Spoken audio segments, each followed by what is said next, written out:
ಗುದ್ನೆಪ್ಪನ ಮಠದ ಆಸ್ತಿಯನ್ನೇ ನೀವು ಏಕೆ ಟಾರ್ಗೆಟ್ ಮಾಡ್ತಾ ಇದ್ದೀರಿ ಪ್ರಭು ಅಂಗಡಿ. ಗುದ್ನೆಪ್ಪನ ಮಠದ ಆಸ್ತಿಯನ್ನೇ ನೀವು ಏಕೆ ಟಾರ್ಗೆಟ್ ಮಾಡ್ತಾ ಇದ್ದೀರಿ ಎಂಬುದು ಭಕ್ತರಿಗೆ ತಿಳಿಯಲಾರದ ಸಂಗತಿಯಾಗಿದೆ ಎಂದು ಗದಗ ಜಿಲ್ಲಾ ನೀಲಗುಂದ ಗ್ರಾಮದ ಭಕ್ತ ಪ್ರಭು ಅಂಗಡಿಯವರು ಹೇಳಿದ್ದಾರೆ.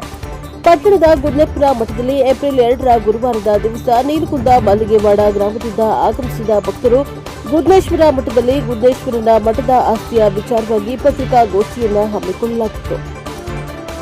ಪತ್ರಿಕಾಗೋಷ್ಠಿಯನ್ನ ಉದ್ದೇಶಿಸಿ ಮಾತನಾಡಿದ ಅವರು, ದೇವಸ್ಥಾನಕ್ಕೆ ಸಂಬಂಧಿಸಿದಂತೆ ಪ್ರತಿಯೊಂದು ಕಾರ್ಯಕ್ರಮದಲ್ಲಿ ನಮ್ಮ ಪೂರ್ವಜರಿಂದ ಇಲ್ಲಿಯವರೆಗೆ ದೇವಸ್ಥಾನಕ್ಕೆ ಭಕ್ತಿಯಿಂದ ನಡೆದುಕೊಂಡು ಬಂದಿದ್ದೇವೆ ಮತ್ತು ಮಠದ ಯಾವುದೇ ಸಮಸ್ಯೆ ಬಂದರೂ ಕೂಡ ನಾವು ಭಾಗಿಯಾಗಿದ್ದೇವೆ. ಕ್ಷೇತ್ರದ ಶಾಸಕ ಹಾಗೂ ಮುಖ್ಯಮಂತ್ರಿಗಳ ಆರ್ಥಿಕ ಸಲಹೆಗಾರರಾದ ಬಸವರಾಜ ರಾಯರೆಡ್ಡಿ ಅವರಿಗೆ ಕಾನೂನಿನ ಅರಿವು ಅವರಿಗಿದೆ. ಕಾನೂನಿನ ಪ್ರಕಾರ ಹೋದರೆ ನಮ್ಮದೇನೂ ಅಭ್ಯಂತರವಿಲ್ಲ. ಈ ವಿಷಯದಲ್ಲಿ ಈ ಆಸ್ತಿಯ ಬಗ್ಗೆ ದಬ್ಬಾಳಿಕೆ ಮಾಡಿಕೊಂಡು ಮುಂದುವರೆದರೆ ನಾವು ಏನು ಬಂದರೂ ಆಸ್ತಿಯನ್ನ ಬಿಟ್ಟುಕೊಡುವುದಿಲ್ಲ ಎಂದು ಇದು ಶತಾಸಿದ್ಧ. ಇನ್ನು ಸಾಕಷ್ಟು ಜನ ಭಕ್ತ ವೃಂದದವರು ಕೂಡ ಇದ್ದಾರೆ. ಅದರಲ್ಲಿ ಮಹಿಳಾ ಭಕ್ತ ವೃಂದದವರು ಕೂಡ ಸಾಕಷ್ಟು ಜನ ಇದ್ದಾರೆ. ಸಾರ್ವತ್ರಿಕವಾಗಿ ಬಂದು ಆಸ್ತಿಯನ್ನ ಕಾಪಾಡಿಕೊಳ್ಳುತ್ತೇವೆ. ಕಾನೂನಿನ ವಿರುದ್ಧ ನೀವು ಹೋಗಬೇಡಿ, ಕಾನೂನಿನ ಪ್ರಕಾರ ಹೋರಾಟ ಮಾಡಿ ಎಂದು ಎಚ್ಚರಿಕೆಯನ್ನ ನೀಡಿದ್ದಾರೆ. ಈ ಒಂದು ಆಸ್ತಿಯ ಮೇಲೆ ನೀವೇಕೆ ಟಾರ್ಗೆಟ್ ಮಾಡಿದ್ದೀರಿ? ಬೇರೆ ಕಡೆ ಸಾಕಷ್ಟು ಸರ್ಕಾರಿ ಆಸ್ತಿಯೂ ಇದೆ. ಅದನ್ನ ಬಿಟ್ಟು ಗುದ್ನೆಪ್ಪನ ಮಠದ ಆಸ್ತಿಯ ವಿಚಾರಕ್ಕೆ ನೀವು ಹೇಗೆ ಮುಂದುವರೆದ್ರಿ? ನಾವು ಮುಂದೆ ಹೋರಾಟ ಮಾಡಬೇಕಾಗುತ್ತದೆ ಎಂದು ಹೇಳಿದ್ದಾರೆ. ನಂತರ ವಿರೂಪಾಕ್ಷಪ್ಪ ಬಾವಿಕಟ್ಟಿ ಮಾತನಾಡಿ, ಬಾಲ್ಯದಿಂದ ನಾವು ಈ ಮಠದ ಬಗ್ಗೆ ತುಂಬಾ ಕೇಳಿದ್ದೇವೆ. ಸಾಕಷ್ಟು ಪ್ರಮಾಣದಲ್ಲಿ ಮಠದ ಆಸ್ತಿ ಇತ್ತು. ಹೆಚ್ಚಿನ ಪ್ರಮಾಣದಲ್ಲಿ ಹುಣಸಿ ಮರಗಳು ಬೆಳೆದಿತ್ತು. ಇವತ್ತು ಅಂತಹ ಮರಗಳು ಕಾಣುತ್ತಿಲ್ಲ. ಸರ್ಕಾರದವರು ಜಾಗ ಒತ್ತುವರಿ ಮಾಡಿದ್ರಿಂದ ಬಹಳಷ್ಟು ಆಸ್ತಿ ಸರ್ಕಾರಕ್ಕೆ ಹೋಗಿದೆ. ಇನ್ನು ಮುಂದಾದರೂ ಸರ್ಕಾರಿ ಕಚೇರಿಗಳನ್ನ ಕಟ್ಟಬಾರದು. ಮೊದಲು ಹೇಗಿತ್ತೋ ಅದೇ ರೀತಿಯಿಂದ ಇದ್ರೆ ಬಹಳಷ್ಟು ಚೆನ್ನಾಗಿರುತ್ತೆ ಎಂಬುದು ನಮ್ಮ ಅಭಿಪ್ರಾಯವಾಗಿದೆ ಎಂದರು.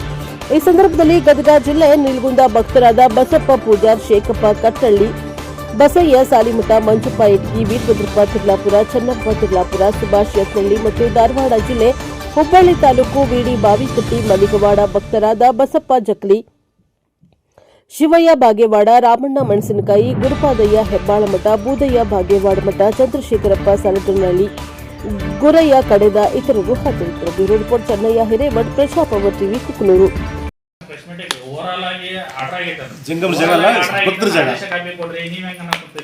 ಅಲ್ಲಿ ಅರ್ಚಕರಿಗೆ ಸೇವಾ ಭೂಮಿ ಅದ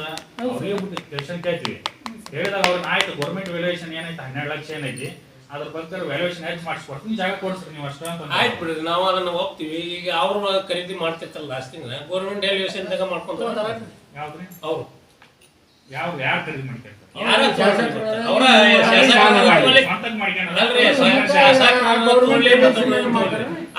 ಗೌರ್ಮೆಂಟ್ ವ್ಯಾಲ್ಯೂಯೇಷನ್ ತಗ ಖರೀದಿ ಮಾಡಿ ಕಟ್ಟಡಕ್ಕ ಭೂಮಿ ಅಂತ ಖರೀದಿಸಿದ್ರೆ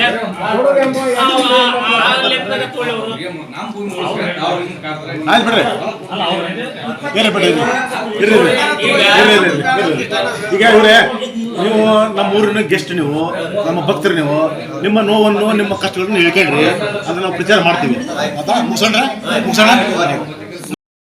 ಇದ್ರ ಬಗ್ಗೆ ನಾಲೆಜ್ ಇದ್ದಿದ್ದಿಲ್ಲ, ಏನಿಲ್ಲ. ನಮ್ಮ ಮಠದ ತಿಳಿತಾ ಇಲ್ಲ ಅಂತ 5 ತಲೆಯಿಂದ 6 ತಲೆಯಿಂದ ನಾವು ಭಕ್ತರು.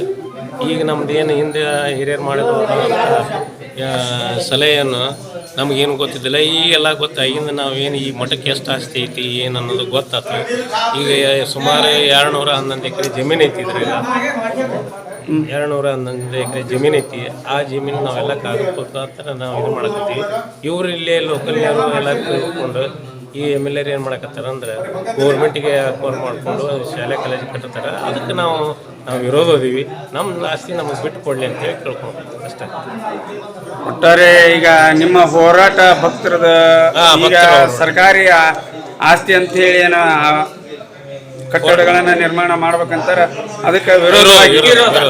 ಮುಂದೆ ಏನ್ ಮಾಡ್ಬೇಕಂತ ಹೇಳ್ತೀವಿ? ನಾವು ಕಾನೂನು ಪ್ರಕಾರ ಕೋರ್ಟ್ ಮೆಟ್ಲೆ ಇರ್ತೀವಿ. ನಮ್ಮ ಆಸ್ತಿ ನಾವು ಉಳಿಸ್ಕೊಂತೀವಿ. ಸಂಘಟನೆ ಜನ ಕೊಡೋದು ಬಂದಂತ ಭಕ್ತರಿಗೆ ಇರಾಕ ಮಾಡಕ ಜಗತ್ತು ಸಮಸ್ಯೆ ಆಗತ್ತೆ ಸರ್. ನಮ್ಮ ಜಗವು ಮಾತ್ರ ಯಾರು ಏನು ಮಾಡ್ದಂಗೆ ನಮ್ಮ ಮಠ ಜಗ ಮಠಕ್ಕೆ ಮನವಿ. ಅವ್ರು ಹೇಳ್ತಾರ ಕಾನೂನು ಪ್ರಕಾರ ಸರ್ಕಾರಿ ಸ್ಥಳ ಇದು, ಇಲ್ಲಿ ನಾವು ಕಟ್ಟಡ ನಿರ್ಮಾಣ ಮಾಡೇ ಮಾಡ್ತೀವಿ ಅಂತ ಹೇಳ್ತಾರೆ. ಅದಕ್ಕೆ ತಾವು ಸರ್ಕಾರಿದ ಅಲ್ಲ ಅಲ್ರಿ ಇದು, ನಮ್ಮ ಮಠದ ಜಾಗ ರೀ ಸರ್ಕಾರಿ ಅಷ್ಟೇನ ಅಲ್ರಿ ನಾವು ಅದಕ್ಕೆ ತರ್ಕಾರ ಅದಾವ್ರಿ. ನಮ್ಮ ಏನು ಅನುಮತಿ ಕೊಡ್ಬೇಕು ಯಾವಾಗ ಮುಂದೆ ವಿಚಾರ ಮಾಡೋಣಲ್ರಿ. ಅಲ್ಲಿ ತನ ಅಂತೂ ಈಗ ಕಬ್ಬು ಇರಬೇಕು. ಕಬ್ಬು ಗಿಡ ಇಡದ ಅದು ಮುಂದೆ ಬೇಕಾದ ಬರಲಿ, ಅದು ಮುಂದೆ ಮಾಡೋದು, ಅದು ಮುಂದೆ ಹೋರಾಡ್ತೀವಿ ನಾವು ಅದ್ರ ಬಗ್ಗೆ.